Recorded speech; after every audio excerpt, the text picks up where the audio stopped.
Welcome, everybody. I am Colleen Larionoff. I am one of the Invention Education Ambassadors for Society for Science. And today's Invention Education Exchange is going to be a chance to hear from some educators about invention education and from a student panel. And this is also going to be a recorded resource that's going to be included in the Society for Science's sort of archive of resources for teachers who are interested in promoting invention education, creative makerspace type education for their students.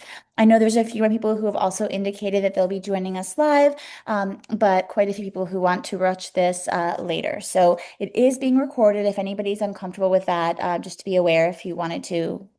Just to be aware of that. So up here I have what our schedule will be. So we have two presentations from our Invention Education Ambassadors, and then we'll have a 3-minute break, just, bio break, and then we'll have a few people sharing some innovative projects that they've done with students. And then the highlight's going to be our student innovator panel. We have about 5 students who have really impressive background in invention education, and they're going to be answering questions about why it's important to have open-ended projects for students and to let students explore and make mistakes. And then at the end, we'll have an open share out. While I did list the event as being from 1 to 3, I anticipate it's probably only going to be about 75 minutes total, but we'll see how the conversation goes. If people are really engaged during the open share out, maybe we'll go the whole time, but we want to kind of keep it flexible.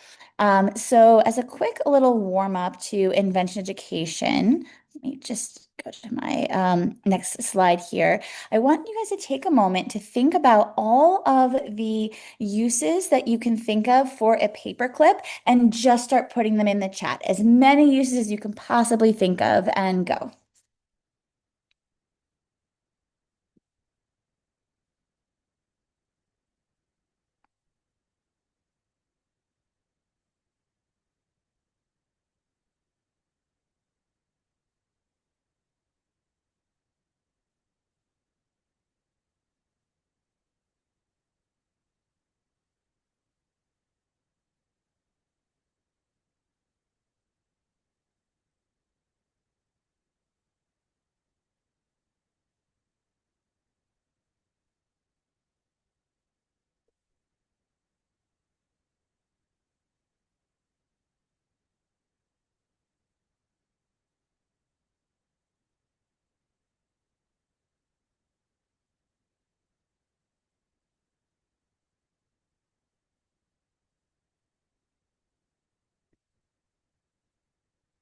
So I see a couple answers in the chat. When I do this with my students, I usually get like 50 in about 90 seconds. So what else can you think of here?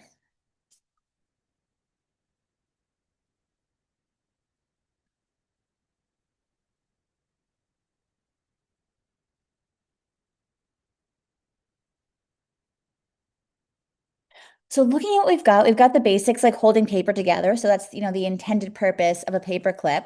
iPhone SIM card. I don't know if you meant like actually using it as a SIM card or using it to pick out an iPhone SIM card, picking locks, picking handcuffs, grabbing things, acting as a hook, a zipper pull, a fish hook, spelling words. I guess you can tie it out, hair tie, cleaning out things, toothpick. So lots and lots of uses here. And as you kind of continue to go, they'll probably start to get more creative and less conventional there. The point of that little warm-up exercise is just to get you thinking about the fact that something can have multiple uses. When we have this sort of functional fixedness mindset of this is the way things are, this is what something is used for, it's limiting creativity. So promoting divergent thinking in students, getting them to think outside the box, to think about different ways of using the same objects, of using the recycled objects in your makerspace, especially if you have a low budget makerspace, is really helpful here. So that was just kind of our warm up while people are coming in.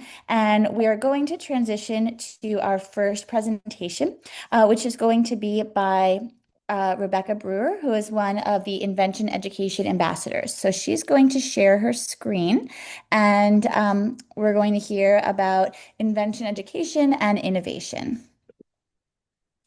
All right, how's that? Can everybody see my screen? Is it visible? Good. All right, okay, I'm gonna. Oh, nope, I don't think your screen is visible yet. It's not? Oh, it looks like it. No, it is now. Sorry, it's like We're Yeah, one I good? can there. I can see it. Yeah. I can Okay, see it now. perfect. Okay. Okay. Sorry. All right. Well, hi. As mentioned, my name is Rebecca Brewer, and I'm one of this year's Invention Education Ambassadors along with Rachna in terms of the high school level.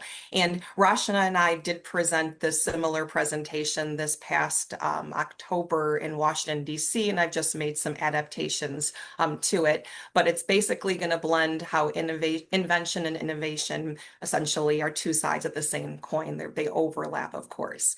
So let me see if the slides will progress. Um, Interesting. It's frozen. Oh, there we go. Okay, got it. Okay, so as I already mentioned, if you need to get a hold of me, I'm one of the Invention Education High School Ambassadors. Our ambassadorship just ended though on June 1st. So if you need to get a hold of me afterwards about anything that I shared today, feel free to go through. My email is brewerbiology@gmail.com. And I'm also pretty active on social media, trying to get blue skies going and getting away from Twitter and what have you, and LinkedIn as well. I'm visible there. So feel free to reach out if you have any questions later. So a little bit about me is I'm a high school biology teacher. I've been teaching, next fall will be 25 years. I'm in Michigan. I'm also really big into writing. So I have co-authored a textbook with some other ladies called Biology Now, a high school edition of this. And it's basically every chapter is current biology. That's why we named it Biology Now, and everything's story-based within the textbook. And then this last year, I got involved in some editing for a couple companies. Cognitive, if you're familiar with them, they do a lot of NGSS curriculum, and then also for Spark Notes in terms of their AP biology. And then I also have written quite a bit of resources. I think I listed 5 different companies I've worked for, but collectively, I think I've done 13 companies now in terms of authoring materials for them. And then ambassadorship wise, aside from this one just ending, I have other ones that I'm involved with, from the one with climate, the first one listed there, to an evolution one through ties. Algalita, if you're not familiar with them, they're all about looking for plastics in the environment. So this end of July, and we're going to be going to California to sample the Pacific waters for different microplastics and do some research with that, then with my students this upcoming school year. And then Science Communication Lab, they're a company that makes films. And what I love about their films, though it's different, is they feature the scientists with the science. So you really like, they're just very well made. So I'd say highly recommend you check them out. And so I'm authoring some resources for them as well this summer. All right, so the point of today's presentation is obviously about let's get invention and research coming together. So let me share some of those ideas with you. I will preface this by saying that I am a biology teacher, so it's all through the lens of biology, although some of these resources also have other sciences that you can connect with as well. So this is part of the final resource that I created as an ambassador, and I would hope that Laurel, can we get this to people after this presentation? Is that good? Is that good? Okay. So basically, I just put together 6 resources from sources that I use within the classroom. These are all clickable for you afterwards. And I'm going to feature 4 of them in this 15-ish minute presentation. But whether it's PBS NewsHour, Biomimicry Institute, Engineering Tomorrow, which has a ton of like all the sciences there, and Science Friday does as well. Teach Engineering goes to all the sciences. And then Science Takeout is primarily biology based, though I will point out. So let me feature 4 of those for you right now, how to get biology students doing invention education. So this first one is through PBS NewsHour. And that's the technique that they use is featured there in terms of think it, explore it, sketch it, create it, try it, tweak it, and then sell it ultimately in the end. And so I was hired by them to author a couple resources with invention education in mind. And so the first one I did for them was with these sea turtles. Apparently people steal the sea turtle eggs from the shorelines, and they wanted to stop that to prevent them from being poached. So they came up with creating 3D printed eggs with GPS trackers on it. So you tell the kids about that, and then this inspires through the process of PBS NewsHour's process of how can we essentially get kids doing similar sort of invention design in their classroom. And then the other one was with this sheep here. You can see here is how can we use this was with solar panels. Apparently, the vegetation grows so high that it blocks out the sunlight, and the solar panels aren't going to be as efficient. So how can we use animals in this example, so ecosystem engineers to solve a solution. So these inspire students to then come up with their own invention ideas afterwards. Okay, the next one is through Biomimicry Institute. This is actually a competition, but you don't have to take it to the level of a competition. And what their whole idea is life's been around for 3.8 billion years. And so why don't we use that to inspire invention ideas in the classroom? Evolution has had a lot of solutions over time. How can we use life as our guide? So, whoops, sorry. Oh, there we go. Okay, so here's an example from their website where a lot of these involve birds, but how can like that inspire, for instance, fast trains or better designs for airplanes or stealth bombers, or like if you've ever been like outdoors and how like burrs stick to your socks, how that led to the invention of Velcro. So on their website, they have their whole design process of what's the problem we need to solve and how can we use nature essentially to solve these problems. So I've done this with students in the classroom, and we have taken this to the competition level as well, but you don't need to necessarily go that path. And then, oops, sorry, just keeps hitting. There we go. Oops. All right. So this one is Science Friday in terms of invention ideas. So this is one I authored through Science Friday for a video called the Breakthrough Series. And this one happened to be featuring a woman who was collecting the toxins that these cone snails or killer snails basically release. So you can see there in the video, the kids watch a clip of this and they see that it has this proboscis with basically a harpoon that comes out of it to release these toxins. So from there, then what the students do next is from the design perspective is can you design a similar sort of mechanism using household materials to do this invention process within the classroom. And then it also includes cards where they can then analyze the different proteins or toxins that the snails are releasing. And they build little three-dimensional models with beads there and magnets to show like the folding properties of a protein. And then the last example of invention biology experiences that I've done in the classroom is this one's through Science Takeout. So there is a cost to this one, but it's really like very reasonable. I think one kit is $20, and if you buy them in bulk, the price goes down. But oftentimes a lot of the stuff that's in their kits is very like stuff you could find around the house. So maybe even just, you can do your own makeshift version of it if you just get one of the kits. But this is called Testing a Clot Buster. And what this one involves is you have a patient, there's a blood clot in their brain, and then from the engineering perspective, can you design a tool to remove the blood clot? And so what's provided in the kit, you can see there in the picture, is it's essentially they give you a straw and that represents an artery. You put like a wet little small sponge in there, and that's the clot. And then there's a sticker at the end that's the brain. And then using all these materials or whatever ones you think you're going to need, design a tool to remove it so you don't push the clot further and into the brain, but how can you pull the clot out? So really fun little easy activity to get kids thinking in terms of invention from a biology perspective. All right, so the next thing we'll switch gears to is how to get kids doing authentic research in the classroom. So probably about 6 years ago, I got students doing a lot of research. I partnered with different organizations and companies, and some of them had kits they developed. Some were just developing partnerships with them. And I've worked with every company here. The only one I've not done yet is Pair, and I'm hoping to do that one this upcoming school year. But we'll go through 4 of these right now just to give you a little sampling of these. All right, so the first one is, these are all biology, I should preface this one. So this first one is called Evolving STEM, and what they do is they have kits that you can purchase that This one, all with bacteria. They're out of University of Pittsburgh. Dr. Vaughn Cooper contacted me years ago and asked me to be the first pilot teacher to do this kit remotely. Before then, they were always sending like their people into local labs. And he's like, "You're in Michigan. Like, do you think you would try this? Let's see if we can go through the process." But what it involved doing is they send you bacteria as the starting population. And within there, there's also little glass beads. You need to have a shaking platform. And what the kids do is they analyze the bacteria at the beginning, and over like 5 days, all we're doing is doing a serial dilution and transferring the beads to new concentrations of the solution.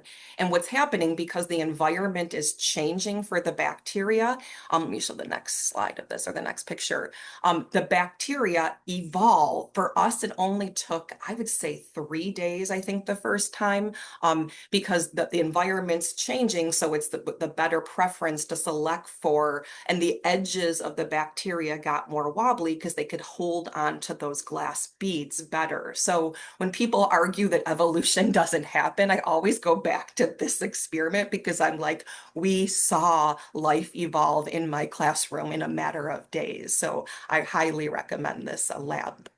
Okay, and then the next one, this is called YEVO. They're a yeast evolution company. They're out of University of Washington. And what we did with them is they take yeast and they've added different genes to different yeast to give them different colors, as you can see there in the corner. And then we did an experiment where we changed the concentration of caffeine. And the yeast do not want to be in caffeine, so they're trying to expel it from their body. But we kept increasing the concentration of the caffeine over, like, I think this was like a 5-ish, 6-week experiment. Not that we do it every few days in the classroom, and just if they survive that next dose, let's go up another dose. And then we ultimately then sent the yeast back to University of Washington, and we got this published with them, where they analyzed what genes were the ones that were allowing them to be successful. This past fall, we were able to publish in the Genetic Society for America journal there. All right, next, the Wolbachia project. Some people might be familiar with this one. It's pretty well known. They're out of University of, or Penn State. They're from Penn State University.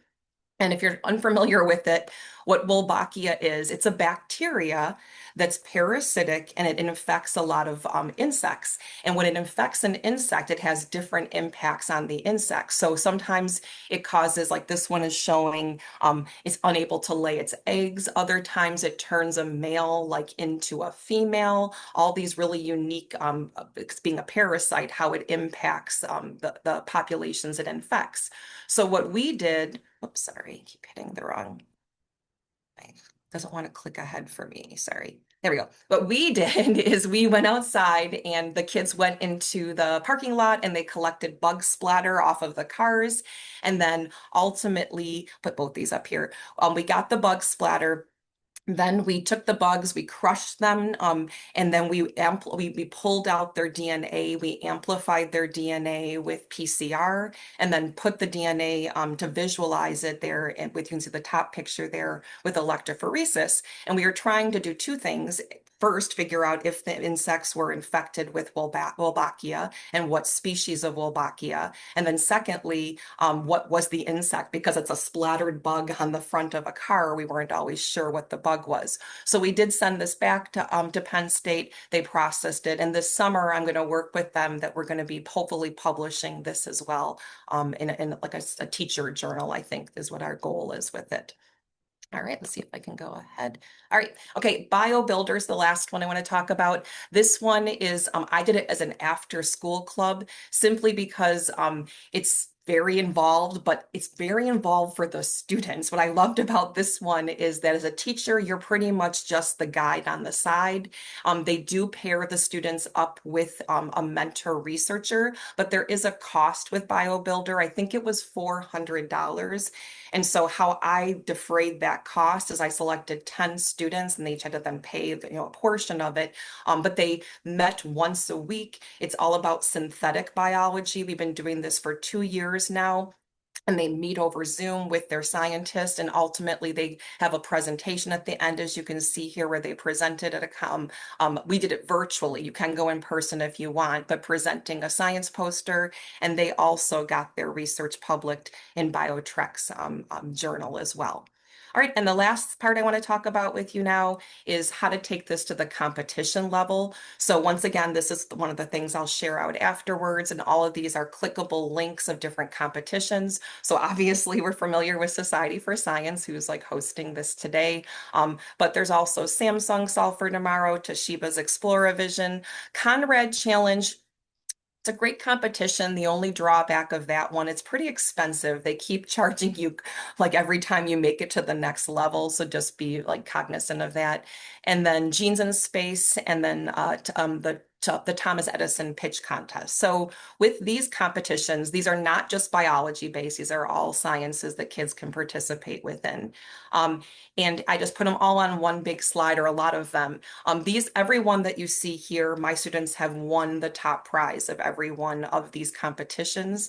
I've been doing competitions with students for probably 22, 23 years now. And we started small. We started with like Ocean Bowl, I think was our first one, and we kind of got away from that one. But some of these competitions have been archived, like the NASA hypergravity one was like, they sent us for 10, that was a 1 year deal. They sent us to NASA for 10 days, and we got to do research at the ground-based International Space Station centrifuge, which is like this 8 foot or 9 foot huge centrifuge. And then similarly, the YouTube Space Lab competition was an international competition, a 1 year deal. We won the top prize, and they sent my students to London to meet Bill Nye, and then off to Japan to launch their experiment into space.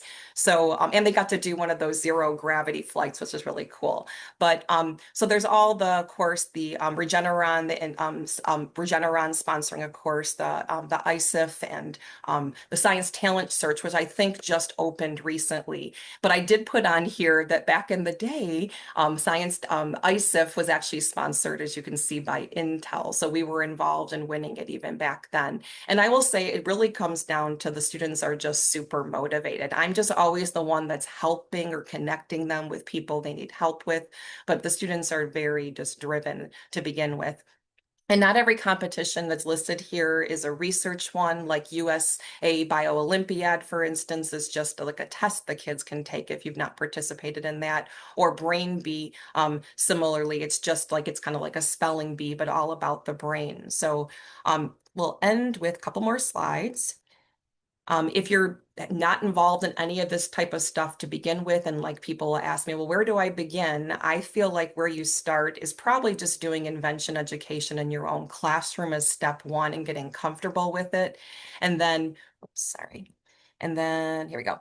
And then research, like I said, I gave a whole bunch of biology ones, but I imagine research, authentic research, getting away from doing like cookbook labs always with kids, but actually doing authentic research, and then getting to the contest level is kind of the pathway I think would be like the most like easy way to get to it. Although some of the contests are easy enough to do earlier on, like I mentioned, like Brain Bee or Bio Olympiad. And with that, I will end, let's see, by saying thank you for coming today. And if you need to get a hold of me, once again, brewerbiology@gmail. And thanks for taking time out of your summer. Thank you so much, Rebecca. Our next presenter in our second of the two larger presentations is Rachna Nath, who is the other Invention Education Ambassador.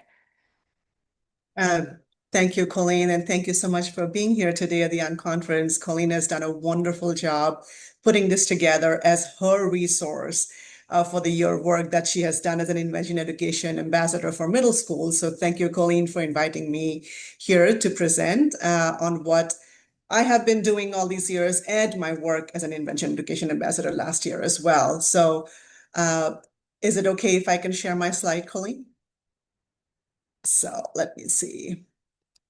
Okay, so hopefully all of you can see this slide deck. And so this is a reformatting of something that we did together, Laurel and me. So we presented at ISEF and it was a seminar on reinventing research teaching. So I'm going to try and cover everything that Laurel did, plus me, and we worked on these slide decks together. So let's go for it, Laurel, right? I mean, you're not helping me present today, but I'll try my best to take your part.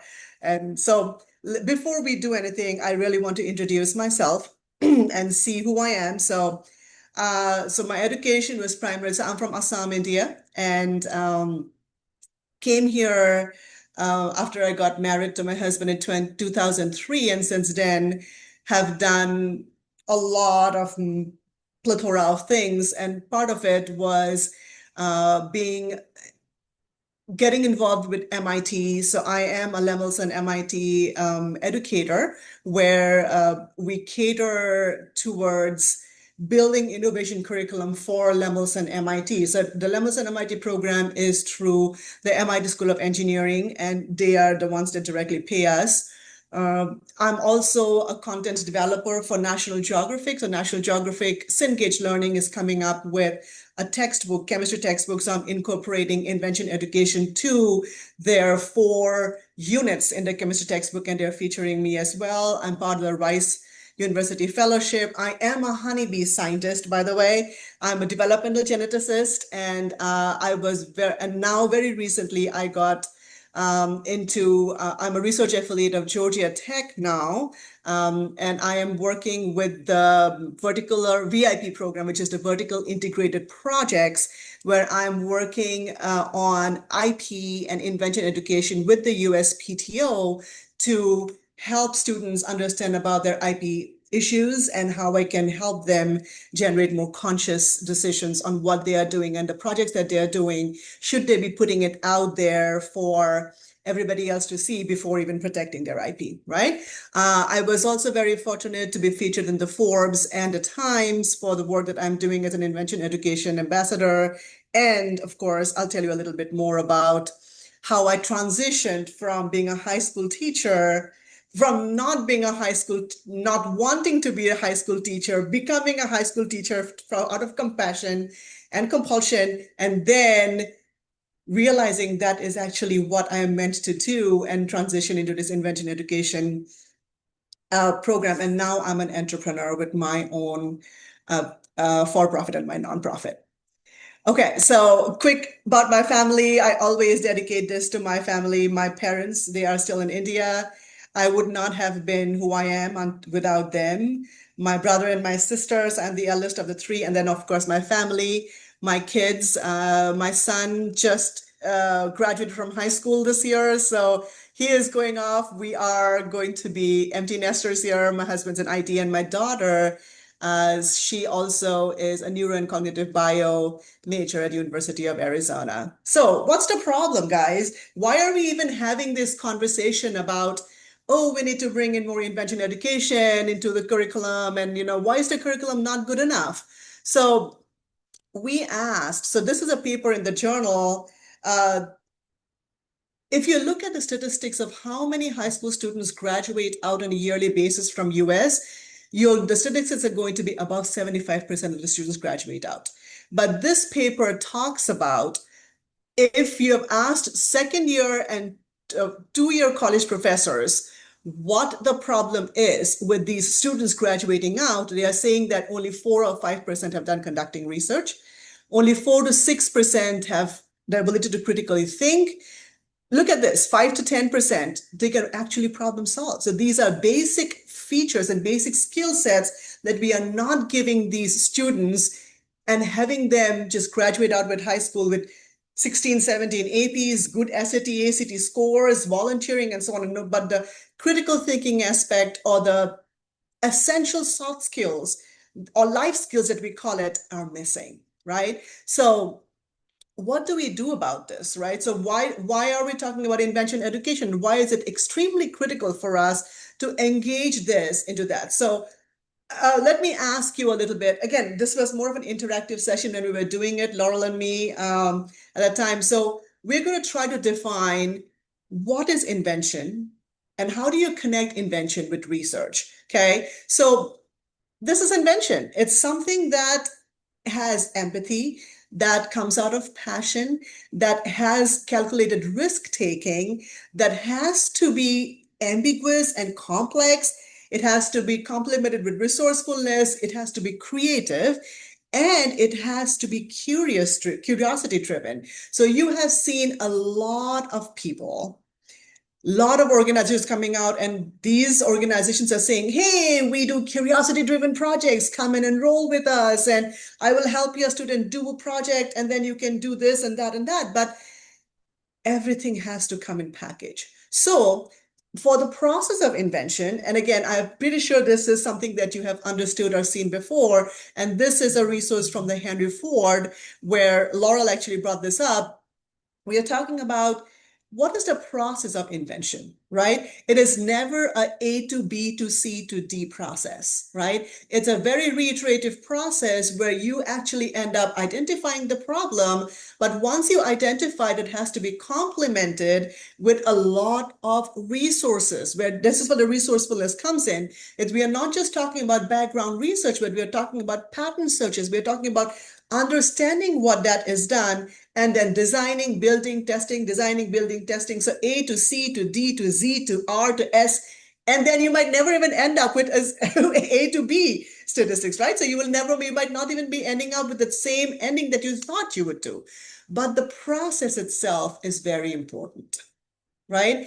And even if you do not get an award, even if you do not end up getting to that level where you wanted to, you still have developed those whole process of ingenuity, thinking process, problem solving, understanding that failure is a process, and then go from there. So by definition, I'm going to just read this to you. It's a pedagogical I can never say that word correct. I'm so sorry. Pedagogical approach focused on problem identification through empathy. That's where that problem solving or project-based learning component comes in, and collaborative problem solving that results in novel solutions. Novel solutions, that's the important part, by integrating the process of invention into teaching and learning, right? And I know what you guys are thinking, that I'm a high school teacher, I'm a middle school teacher, we have a whole lot of curriculum to complete. Why can I have no time to do invention education? So I am the biggest example for myself as to how I was able to integrate this into research and problem solving and invention, and I'll tell you how, right? So in 2019, I was nominated for the Presidential Award, and I was asked in the application, what is the name of your program? And I'm like, I have no idea. I just help these kids work with projects and come up with competitions. And then and of course I had to come up with a name, and I got an honorable mention for the Presidential Award, but what came out of it was DRIPPLE. So DRIPPLE stands for Dream, Research, Innovate, Problem or Project-Based Learning. Okay. And my mom was making fun of me, like, oh, it's like dribbling a ball. I'm like, no. It is a name of the process that it's in my head very clear. So dream is the curiosity component. Research is background research and pattern searches, which I collaborated with USPTO for. Innovation is how you're reading the claims of the patent and thinking around it in a problem or a project-based learning setup. So students, until last year, I was still in the classroom. So whatever you're going to see, the impact component is inclusive of everything that I have done in my school. And then once I came out of the school, because the program has expanded to such a level that I was not able to cater to the students outside of state and within the state itself, irrespective of the school that I was in. So that is what the impact is for. I have 9 students with patents already. We actually have 15 patent pendings now, not 7. We have international best-selling books. Students have done TEDx talks. We actually write grants. These students have actually written grants and have received over $175,000 in grant money for their own projects that they have come up with this DRIPPLE program.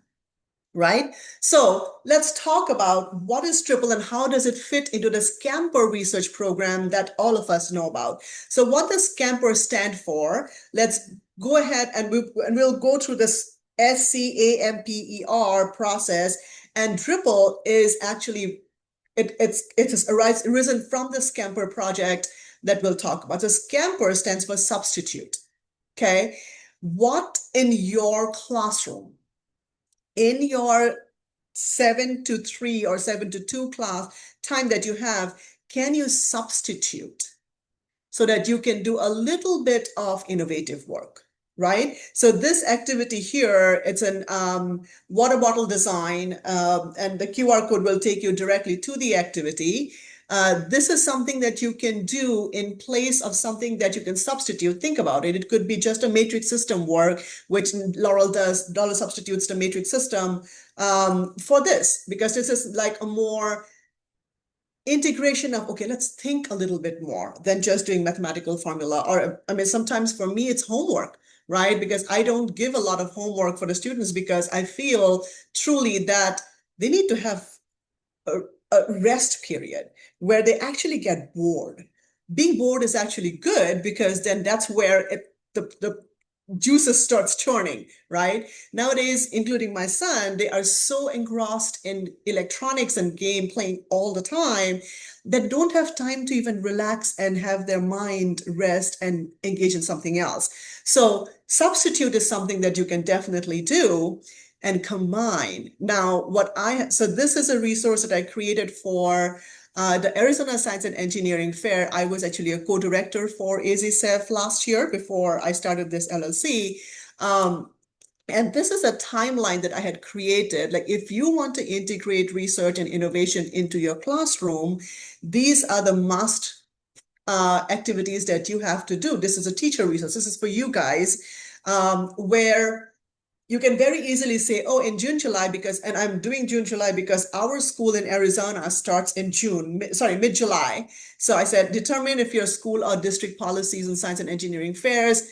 Consider being the coordinator or mentor for students' projects. Would your district work with your district coordinator or your school admin? So that is what you're potentially doing in July and thinking about, okay, what's the process? How can I support the students who comes up with their own ideas, or you give them ideas to them? So this timeline has been very, very helpful for me because that's what I worked through it. And that's why you'll see some of a reference of AZCEF, which is the Arizona Science and Engineering Fair.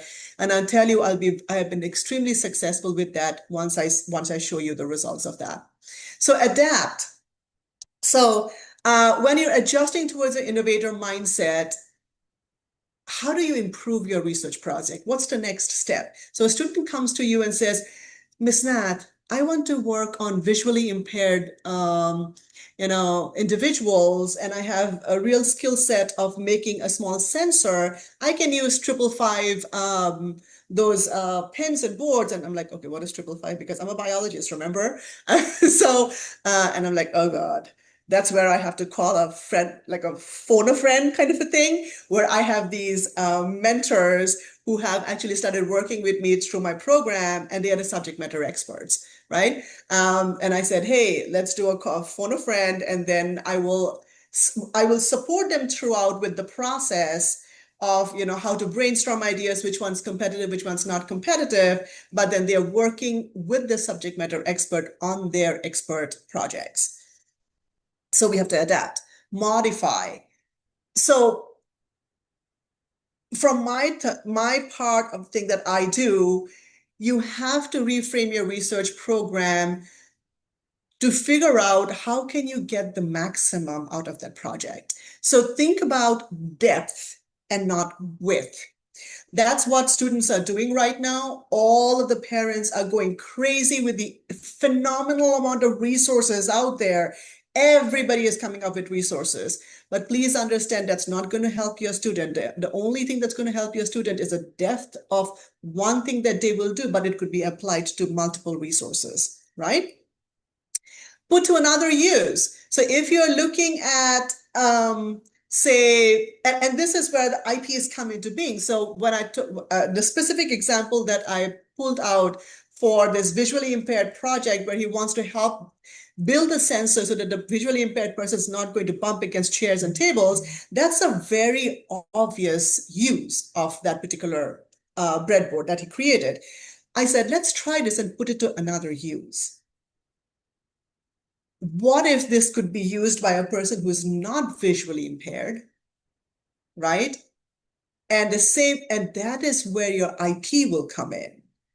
So the IP will be given to a project that is non-obvious, not something that, oh, yeah, it's a visually impaired person, I'm going to create this, and it's been done before. So that's what I particularly emphasize on, as to put to another use. You already know that NASA is doing this. Bring that stuff and see where you can use it in very different ways. For example, your TV, very common example, right?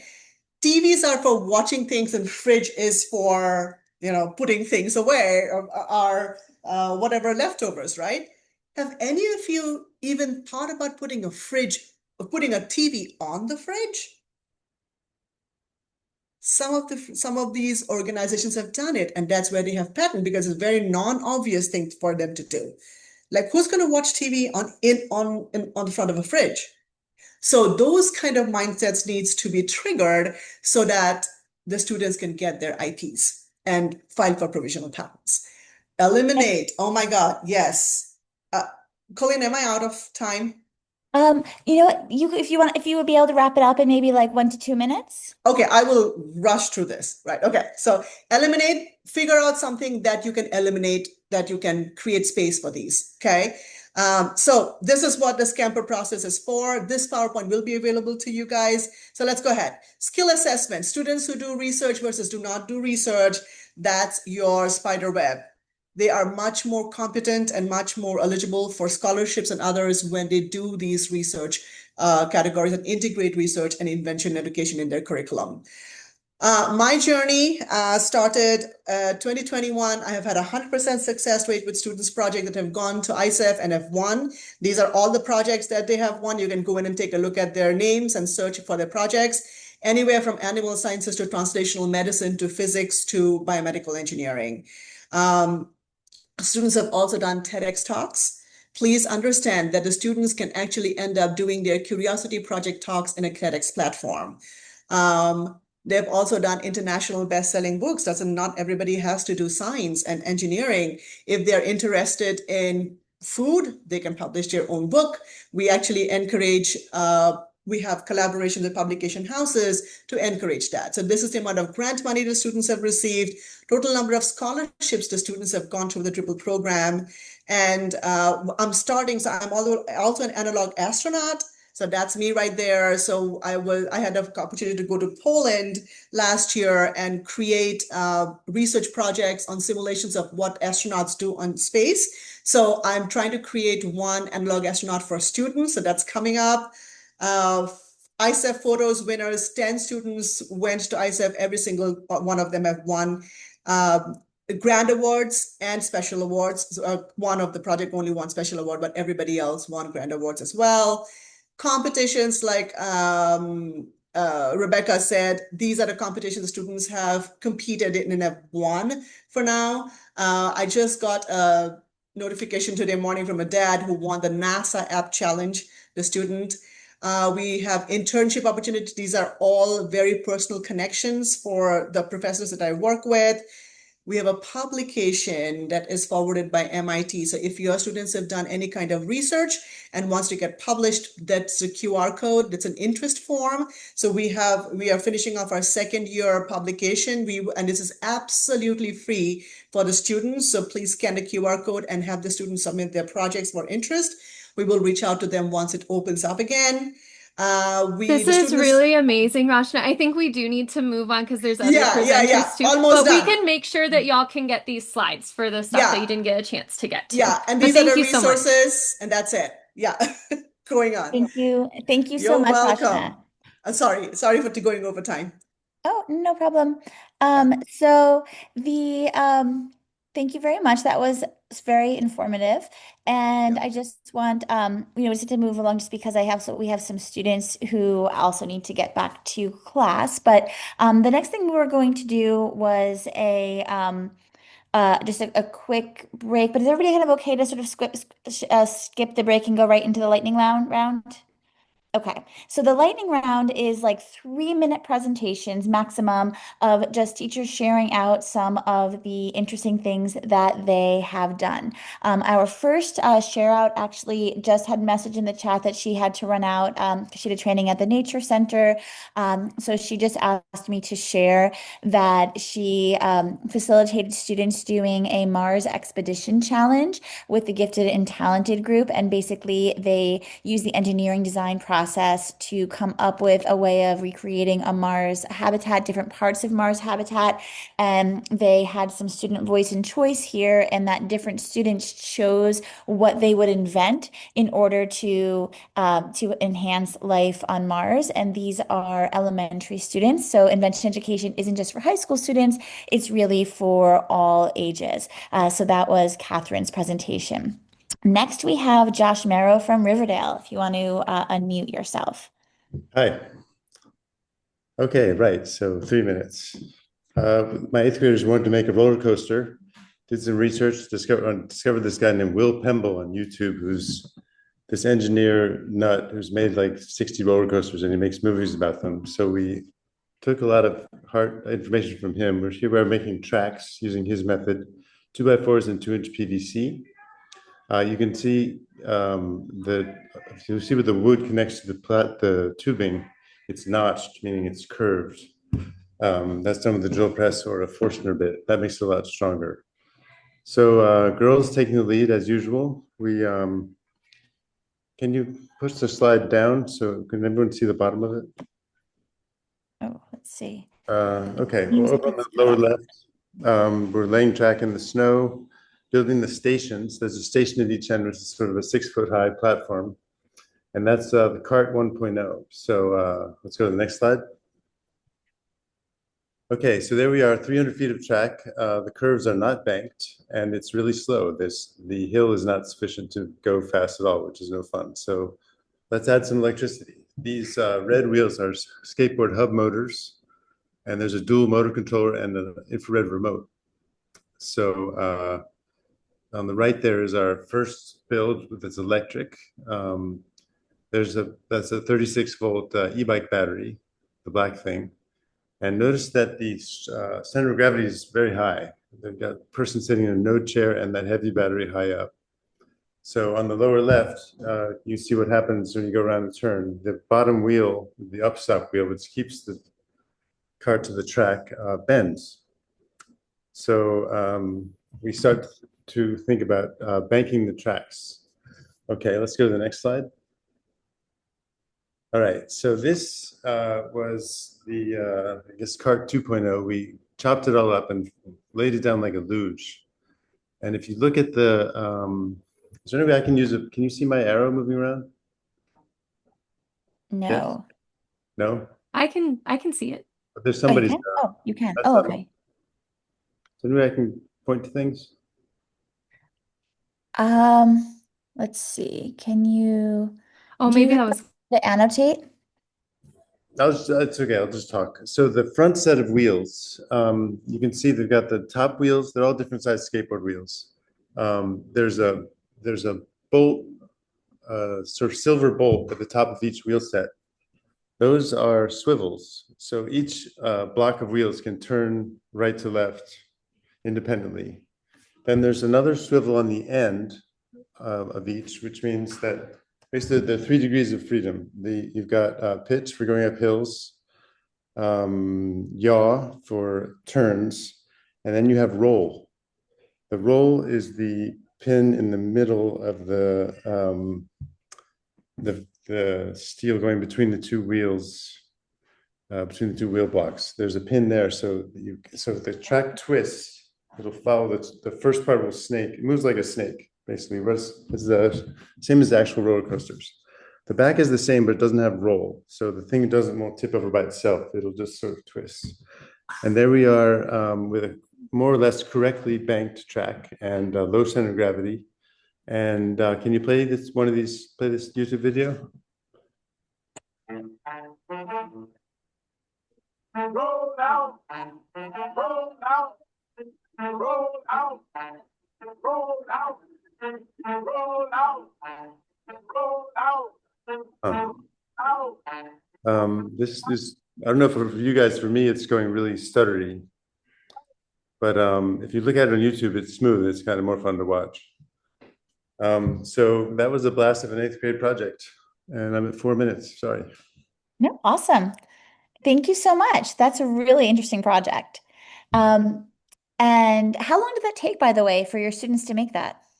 I think we worked, the biggest part was making the tracks. We had to develop like a factory system in the class because the classes are 40 minutes long.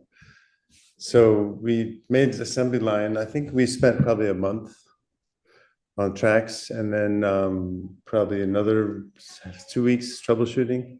In the middle, we stopped and made vehicles for the kinetic sculpture race for about a month. Oh, yeah. awesome.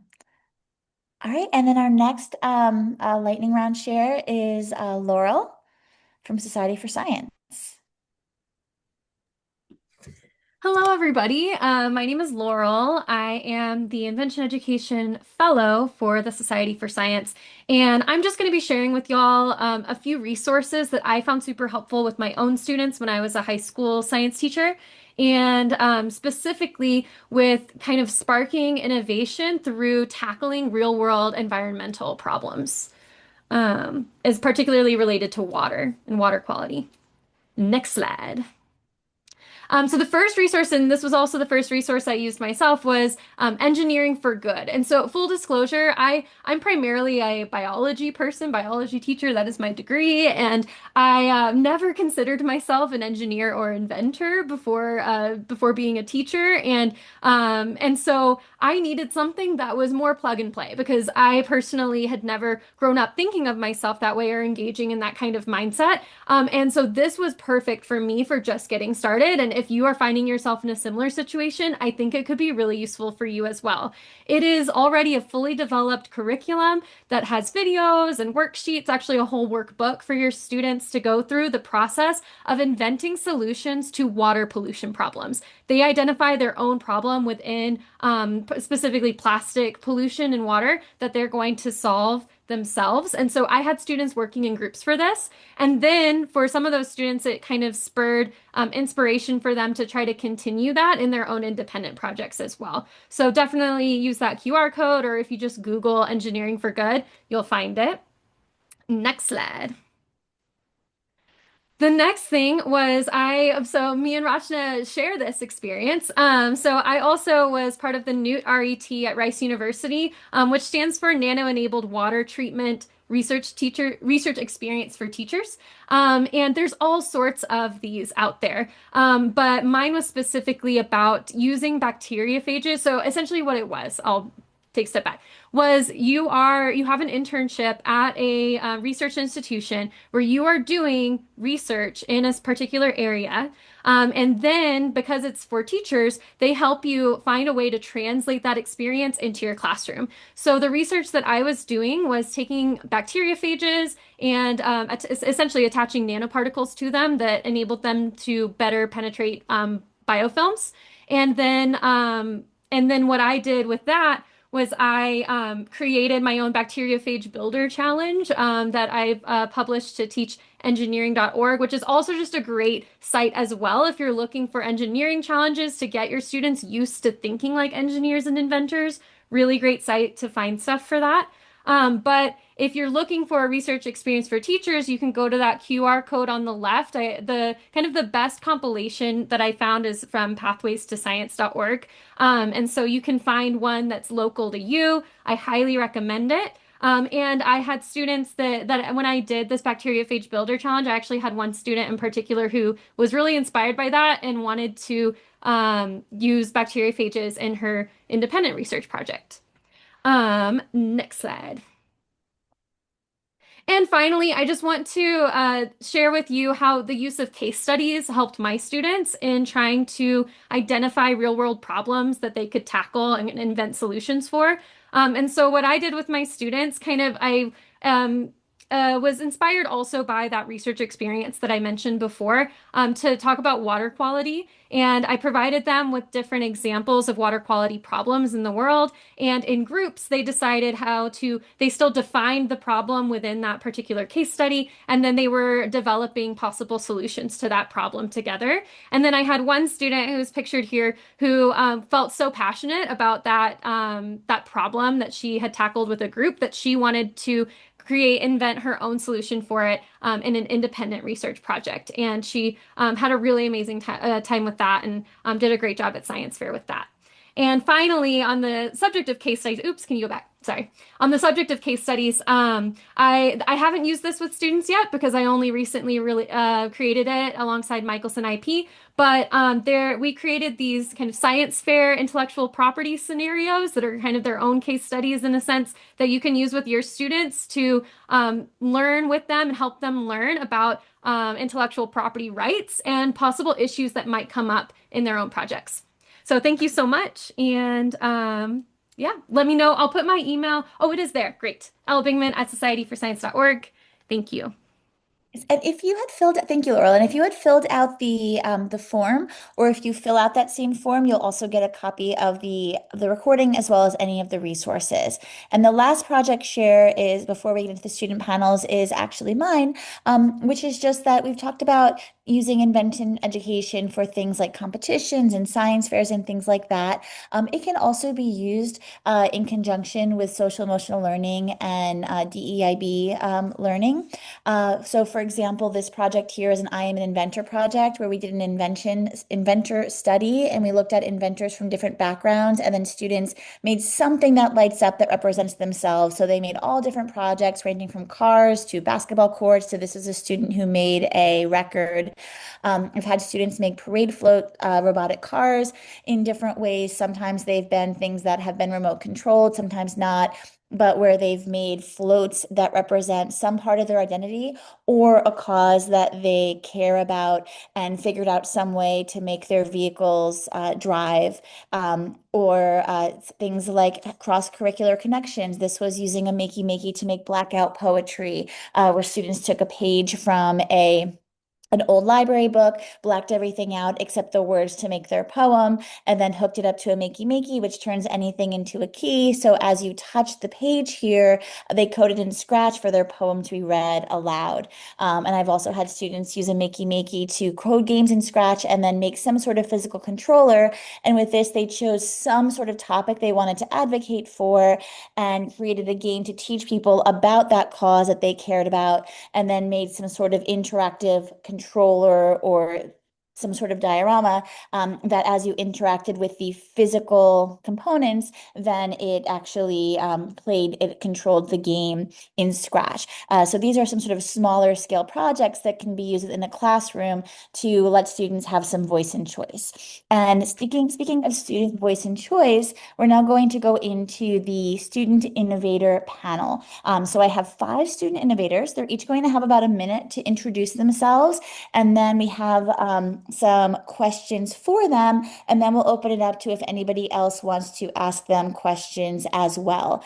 And so let's actually start with Leo Tawake, who is a rising junior. Leo, if you want to just sort of introduce yourself in about 1 minute. Oh, Leo, we cannot hear you.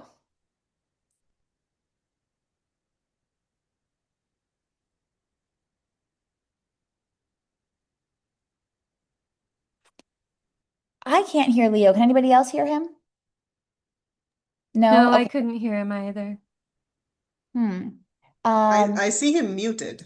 He wasn't muted a second ago. Do you want to try to Oh, unmute again? Say something again? Can you guys hear me? Now we can. Once you took out the earbuds, I think it was, Maybe something with the AirPods. Okay. yeah. All right. Hi, everyone. Thanks for having me. My name is Leo. I'm a rising junior at the Bergen County Academies in New Jersey.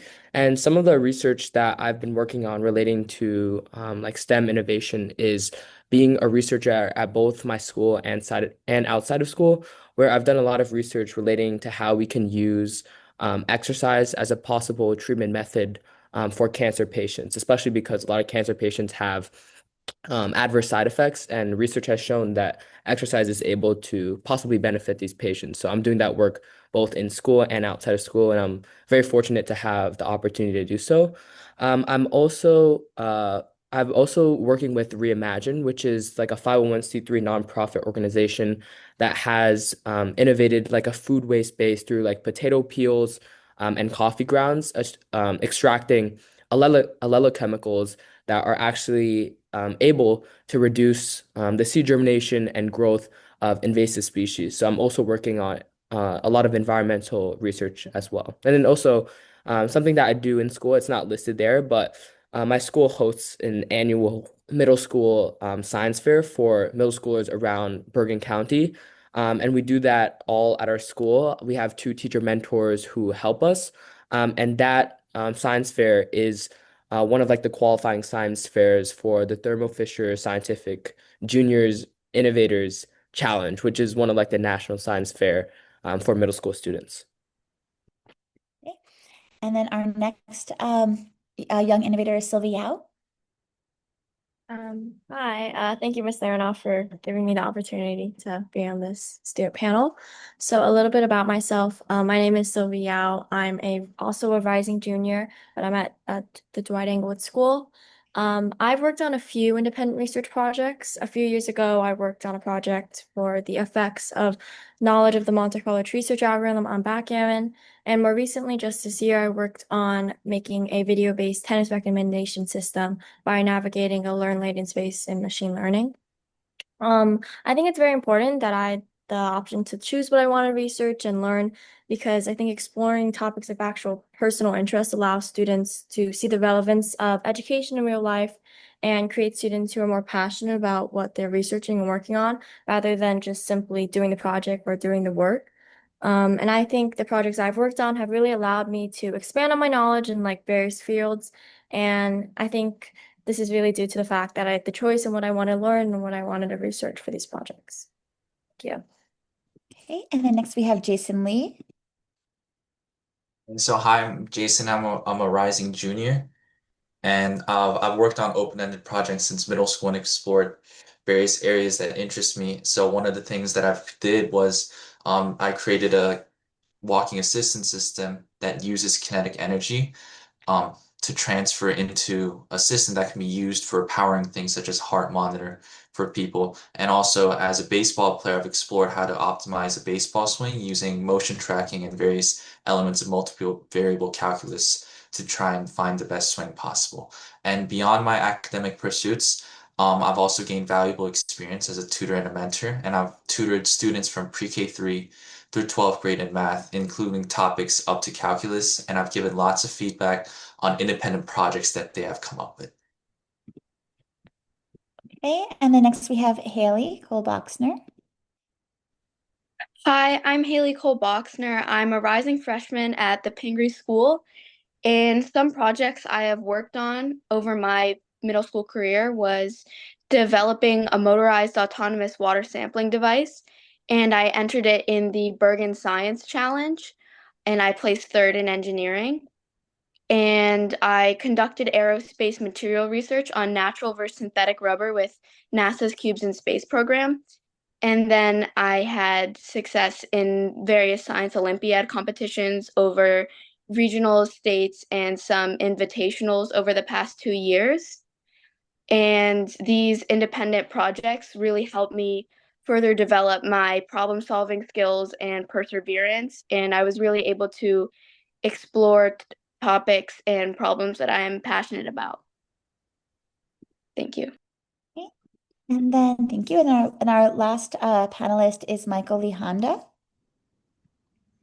Hello. Good afternoon. Good morning. My name is Michael Lee Hanna, and I'm a rising sophomore at the Dwight Englewood School. My STEM journey began not in a lab, but with a cold email and a question no one had answered or solved yet. In middle school, I co-developed the Whisper Wave swim cap to support individuals with auditory hypersensitivity, a design challenge we tackled without institutional access, funding, or formal resources. What we did was be persistent I reached out to engineers, audiologists, and designers, not as an expert, but as a student willing to learn. And what I discovered is that innovation isn't solely about the product, it's about earning trust to build it alongside others. That principle of access through initiative continues to guide my work as a member of the Sons for Voter Initiatives in Action. I've contributed to youth-authored technology legislation focused on AI literacy and digital safety, and that has been adopted at the federal level. I've worked directly with Senate offices on legislative drafting and policy consultation, and have supported UN dialogues in Geneva centered on youth engagement in global tech governance. Uh, None of this emerged from conventional pathways. It emerged from like deliberate outreach, informed preparation, and belief that young people have standing in policy spaces. I spoke about this in my recent TEDx talk on how youth agency must be recognized not as a future potential, but as a present force. Whether mentoring three middle school robotics teams, contributing to STEM education access, or engaging in systems level advocacy, I've come to see innovation not just as a technical exercise, but as an ethical one. STEM holds power, but its impact depends on how courageously and inclusively we choose to apply it. All right. Thank you. So the way this will work is I have a question for each of you, but then other people can sort of jump in and answer that as well. And then also we'll have some questions from anybody in the audience. So my first question is primarily geared towards Leo, but other people can jump in and answer as well. So you've been working with kids to get them involved in the middle school science fair. So from a student's perspective, how can a research or innovation mentor better help and encourage students to get involved with these STEM-focused passion projects? Yeah, I think like especially for can you guys hear me? You're good. Yeah. Okay. So I think especially when working with like middle schoolers who might not have like a current direction or like a concrete question in mind when they're coming into like the science class or coming into the school, like it's sometimes very hard to get them directly started with a focused project. Like there have been students who have come to like Bergenside Challenge who they don't really have primarily like a concrete like question or research question that turns into an actual project through the scientific method. Like for example, I remember one middle school student last year, he had like a super great knowledge on sharks. So he just like presented a lot about kind of like the anatomy of a shark and like the aspects of like what makes a shark so special. However, they didn't really have a direct question that kind of could be answered through like the scientific method and lead to an actual project that had like an introduction, a hypothesis, like methods, and then results. So specifically when I've been working with middle school students, we just started a mentorship program for the Bergenside Challenge this year that I think could also be a really great opportunity for other STEM educators who are looking into allowing more access and opportunities for middle and high school students to get involved with research. I think the first thing is definitely providing them with at least some sort of like basic information, basic knowledge, a lot of resources that can get them started in trying to generate these questions. Like a lot of middle school students will come in and high school students as well. They will come in with like a topic that they have in mind, something that they're super interested in, whether that be some sort of personal connection or just some science topic that they're interested in, but they might not have a question that's geared towards it. So I think asking questions is kind of like the basis, but also the most important part of getting people involved. And I think also another thing is that from my personal experience, when I've been doing research, a lot of the times there is kind of like a hard balance for science educators where it's like, how can I provide enough support, enough guidance, but at the same time also allow my students to kind of have that freedom in doing what they also want to do, like what they like their own topic at their own, like it shouldn't obviously be like the educator just encouraging them to do everything that the educator wants. The researcher themselves has to also have a lot of input into their project as it is their own project. So one suggestion that I would like to have is that my school uses this platform called Asana. There's other platforms out there as well, but what it does is that it allows the student to kind of update a lot of their progress of their research through the platform so that educators are able to see everything that their researcher is doing. And then through that, they're able to ask even more questions and every time update their educator with what they're doing outside of school, with what they're doing inside of school. So I think it allows for a lot more organization and also allows for a lot better and direct communication between the student and the educator. So I think that's just one suggestion that I think aspiring STEM educators and mentors could use. Awesome. Yeah, I agree. As a STEM educator, sometimes it is really hard to know where that balance is between not giving too much information, but letting the students. Does anybody else want to add on to that, or should we go on to the next question? All right. Then the next question is geared more towards Sylvie. So you developed two sort of computer science or AI based programs.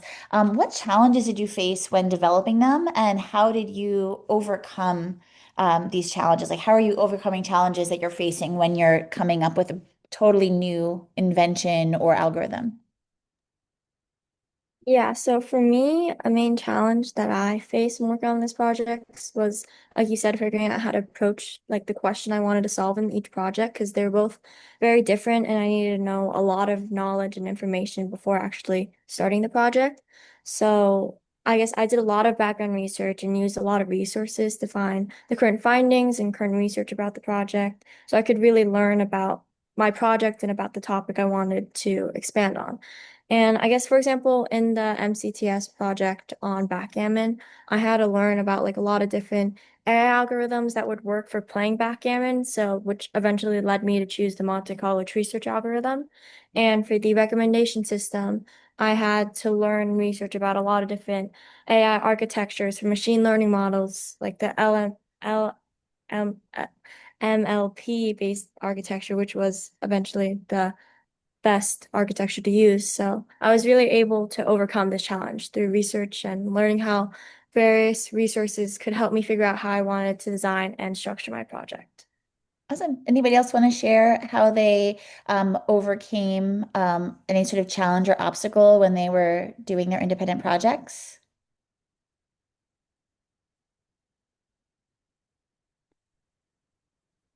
Leo. Yeah, so I think like one challenge that I had was I think I'll share something about like reimagine. So for reimagine, which is just again kind of more environmental science based, where we're developing some sort of like a food-based waste herbicide to combat invasive species. So the reimagine itself, it was founded by three seniors, current seniors, they're moving into college, and these three seniors, I only got started with Reimagine like this year. So these seniors who have already been like super busy with like their college applications and kind of moving into the next chapter of their lives, they weren't like super duper focused on kind of like expanding Reimagine because they kind of like closed that chapter and then they're starting like a new one. I think specifically for like STEM students or people who want to start these projects, it's definitely you definitely have to have a lot of like courage and bravery in order to reach out to people who are like upperclassmen or people you might not have like a direct connection with. But just trying to make those like connections, trying to network with as many people as possible, I think is definitely one of the most useful skills that any student or educator can learn as well. And then I guess for educators, I think it'd be best to encourage them. Like for example, if you have students who have already been working on a project for a long time, possibly getting them to maybe speak with underclassmen, people who are younger than them, maybe get involved with some of the organizations and clubs that the more experienced people have already started, and that can kind of lead into the next generation to keep those projects running, which is what I did with Reimagine. I think that's super beneficial. And also, it's really good for educators to encourage students to do so because a lot of the times they might be, I'm afraid, going into middle school, going into high school, it is a little bit nerve-wracking, but I think that's definitely one step that and one skill that people should learn that I think is super useful. Awesome. And that actually leads right into my next question that's kind of geared more towards Michael. So you had mentioned that as a middle schooler, you were reaching out to experts and, in just a robotics team, not like a professional research lab or anything like that. So how did you as a middle schooler build the connections and credibility necessary to pull off these outreach efforts for your robotics team and, especially with these like really professional domains? Yeah, like even off the bat, like when we were presenting our presentation over, like a lot of the judges, they were impressed by like the different brand names that we had up there. We had Apple there and we had like Massimo Rands for noise canceling headphones. It was just really it was really fascinating, right? Because we were even surprised that we were able to build that sort of connection. But like a lot of people assume that you need connections to get started. But in my experience, what you need first is a question that's worth asking, and the willingness to be ignored, really. I think out of the 90 places that we reached out to, less than 30 responded. And even in those responses, most of them were saying that we don't have the time to work with you. And that was hurtful to a middle schooler. But as long as we stay persistent, at least one or two of them were going to get back to us, and at least one or two of them would be willing to hop on a Zoom call with us. And whether it was reaching out to engineers about building the swim cap in middle school or contacting like Senate staffers and UN offices later for policy work, my approach has always been do the research, personalize the outreach, and lead with value, not resume. I've learned that people respond not to perfection, but purpose. And especially when they see you've done your homework. Like I never had a pipeline. What I had was persistence, clarity about work I cared about, and discipline to follow up. In that sense, my connections weren't handed to me. They were built from a habit of showing up, staying curious, and sending that first message. I say to the educators out there listening to this, you should really foster that connection and have your students learn the art of cold emailing or just reaching out and just networking regularly. I know even as a middle school student and even coming into my freshman year at the Dewey Englewood School, it was very, very hard for me to really get involved in that. Something that I really liked was what Leo said when he was talking about building connections with upperclassmen. I think that that should be very much so encouraged in the classroom because a lot of the things that I do today wouldn't be possible if it weren't for the advice and tenure of those senior upperclassmen and the juniors in my school being able to help me out and give me the resources to be able to succeed. So a lot of this is networking and being able to establish those connections, at least at the level that you have them. But a lot of it is stepping outside of your comfort zone and just reaching out when you know that you might not get an answer, but just staying hopeful and making sure that you have that drive in you. Awesome. And that actually leads really well into the question I wanted to ask Jason, who's mentioned doing a lot of mentoring. And I know several of you on here actually are involved in mentoring. But how can we support and guide children through the thinking process without giving them the answer so they can truly engage in and benefit from the experience of critical thinking? Yeah, so as someone who's been on kind of the both sides of the process, as both a mentor and a student, I think what's really important is to as set guidelines and concrete kind of check-in dates, and often discuss with the student in order for the project to succeed. Um, like just this past I think month where I've worked on that kind of project to optimize the baseball swing, it was kind of hard at first to kind of come up with a really like realistic and achievable idea while also answering a question that I wanted. So I discussed often um, with my mentor on that topic, and that really helped me create a clear guideline because think of it as creative writing because if you have this much freedom, it can kind of be overwhelming in a sense. So I like to think of it as kind of bowling because when you start bowling, there's those little rails that are set up so that you don't roll the ball in the gutter. And so I like to think of the mentor as the railing that's there to make sure that the student stays on track. So like the student is the one that's pushing the ball at all times. It's not the the ball is going to knock down the pins, but overall it's just simply redirects the student towards the goal. And I think it's important that way to gently guide the student towards that goal without taking over the process. Because a lot of times, as a lot of you mentioned, it's really easy to kind of exert your own idea onto the student, but you have to remember to incorporate the student's vision and what they want to do as a project. Awesome. And then Haley, you are the youngest one here. You're not actually even in high school yet. You're just going into high school. And a lot of middle schoolers don't have the opportunity for independent research. So how did you, as having the ability to lead your own research project in middle school, how did that deepen your drive to explore engineering and stick with sort of creative pursuits? The opportunity to lead my own research project definitely helped me further develop problem-solving skills and perseverance.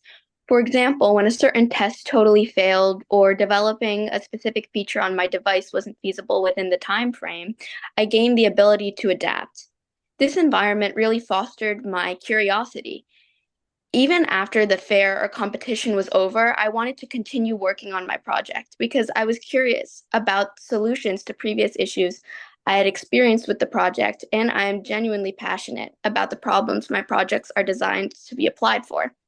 The opportunity to lead these projects helped me discover my enjoyment for the process and not just the final product, and it encouraged me to pursue engineering in the future, and I'm currently in the process of trying to file a provisional patent application for my water sampling device. That's awesome. Does anybody else want to sort of jump in on that about how having your own, like having the ability to come up with your own project has led you to be more creative or made you more invested in your learning? Yeah, I'd love to pop in there. I think that really educators, like when you're able to give your students a platform, I know Miss Larionoff did it with our robotics team when we were in session in eighth grade. When you're able to give them that platform to just stay after school, really get a deep dive in on the work, it's really imperative because it helps out the students. They're able to think with each other, they're able to brainstorm, they're actually able to bring actual ideas. And a lot of the times, they believe that students may be seen as immature, or students may not be able to really encompass all these big ideas, or they need a lot of support and help. I think that that same like unrelentless strategy to just really reach out there and get as much perspective as you can as students, that curiosity that's in our grade engraved in us, it's actually very, very nice because it makes us possible to be able to make these big, big ideas, these big flowing things. Because when students are shut down by guidelines, when students are able to really express themselves or they're held down by just a rigid structure, it stops the innovation. And that's really what STEM is about at the end of the day. Awesome. And then Sylvia, I think you wanted to say something too. Yeah, very similar to Michael. I think it's very important as an educator to sort of give some sort of guidelines. Like I remember when I was in middle school and I was working on a project, and I know Miss Larinoff, you helped me sort of choose what project I want to work on by giving me like a very general field. I remember we talked about, I guess, applying to do in the math like section of the competition, and through that, I was able to do a lot of research and figure out like what's missing in this field to figure out what problem I wanted to solve in my project. And I think having that independence and choosing what I wanted to solve and what I wanted to learn more about was really important and part of not just doing the project, but learning a lot and being able to expand my knowledge. Awesome. Now, does anybody else have a question? I have one final question for the panelists, but does anybody else have a question? It'd be awesome if anybody in attendance has a question to ask.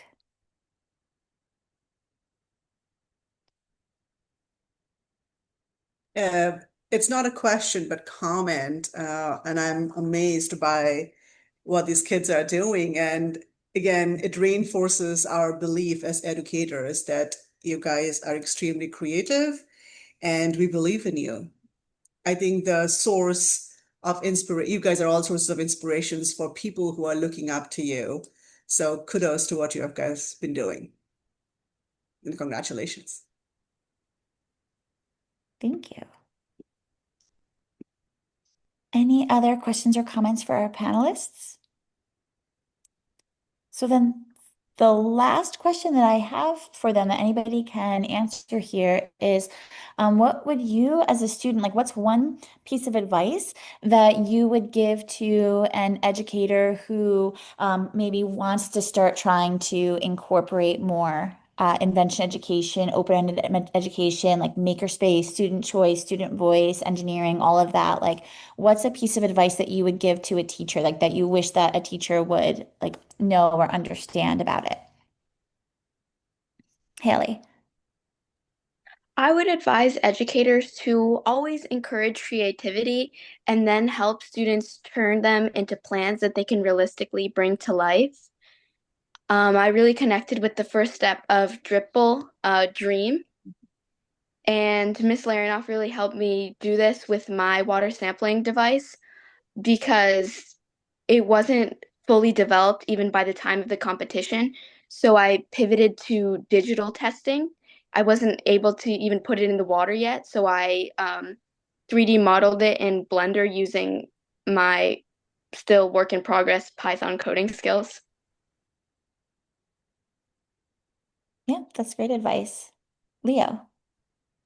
Yeah, in addition to what Haley said about inviting creativity, I think another super important thing is like collaboration, like anything in STEM related to research. Like, although you might be like the sole researcher, you might not be working as a group for your project. I think any progress that is made like within research and in STEM is through collaboration, not only being between like a student and an educator. So I wouldn't say like educators, you should just focus on maintaining communication between students, but also inviting collaboration among the students themselves. Like it might not be like, oh, everyone has to get into a group to do a research project, but when like you're sharing research, definitely invite like feedback from both educators and students because I think like these students, we all have like really great minds, like the high school students and middle school students, like the next generation of students. Like we all have those creative minds that Haley was talking about. And I think only through kind of like a unique perspective of feedback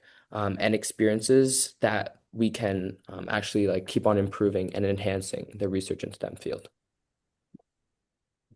Right, Jason.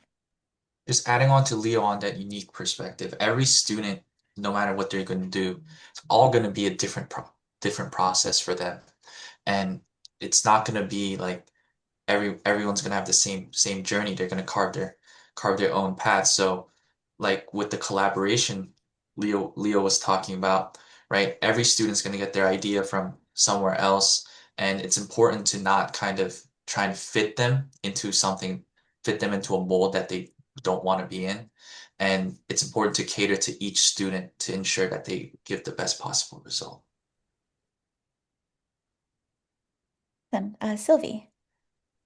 Yeah, I'm very similar. I think it's really important for educators to really promote making mistakes and not having everything be perfect because I know multiple times in my projects in the past, things have not run at all like I planned them to. And I honestly think anybody who's ever done a project, nothing has ever worked perfectly while doing it. There's been mistakes in like the design or the results that you weren't expecting. And I think it's really important for educators to really promote this because it's important to like not give up while working on a project just because a mistake comes up in something you're working on.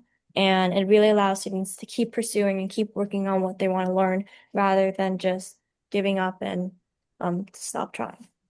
Yeah, I think that's right. I think that's also true for the educators as well, because if you're hesitating to promote sort of open-endedness amongst your students because you're not 100% sure how to facilitate it, that's okay. Do it anyway. Like, I've definitely made a lot of mistakes, or I've had, students not collaborating well or projects not finished or all sorts of things. I've definitely not done it all right. But I think that even in an imperfect experience is still a positive experience for the students. Michael. Yeah, to just piggyback off of that, I would urge them to trust discomfort. True innovation education begins where curriculum ends, where students are allowed to enter ambiguity, build publicly, and rebuild intention. Invention projects are not about products. At the end of the day, they're about permission. When educators remove the fear of being wrong, they create room for students to become problem posers, not just problem solvers. And that's not just invention, it's empowerment. Awesome. Thank you. Would anybody else, whether it's a student or an adult here, like to share out anything else, any final, any kind of conversation or questions you have for each other, for me, for the other education ambassadors, for the students for each other?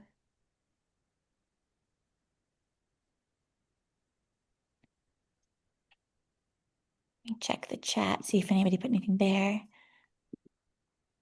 Okay, well, if not, so this event was primarily meant to be a recorded resource that's going to go into, Laurel, what is it called? It's the resources for, it's the Society for Science Educator Resources. Is that what it's called? So we are still building out our webpage for Invention, and so it will be on the society's website, essentially is where it will be posted to. Okay, and here is my email address, and then the same link that was used to sign up to get reminders you can also use for getting a copy of the recording in a few days once it is posted, as well as for getting copies of any of the resources that the presenter shared. So thank you very much, everybody, for sharing, especially Rachna and Rebecca for your presentations, and for Laurel for sort of handling the technology behind the scenes there, and then especially to the student innovators. I wanted to have students to show that these are middle and high school students, and many of the high school students are talking about things they did in middle school, and students are really highly capable, as long as we just trust them to explore things. And it's not always going to go perfectly, and that's okay. I really like what Michael said about being comfortable with the discomfort, and that goes for the educators as well. Yeah, I hope that everybody has a wonderful rest of your day, and please reach out if you have any questions. And also thank you to Colleen. Huge round of applause to Colleen for putting all of this together. Thank you so much for bringing us together for this exchange of knowledge and passion and innovation. You did an amazing job bringing all of us together. Thank you so much. Thank you, Colleen. Appreciate that for sure. With all of the different modalities that you had, like more bigger presentations with smaller chunks, and then with the students, that's very innovative. Congratulations on that. Thank you.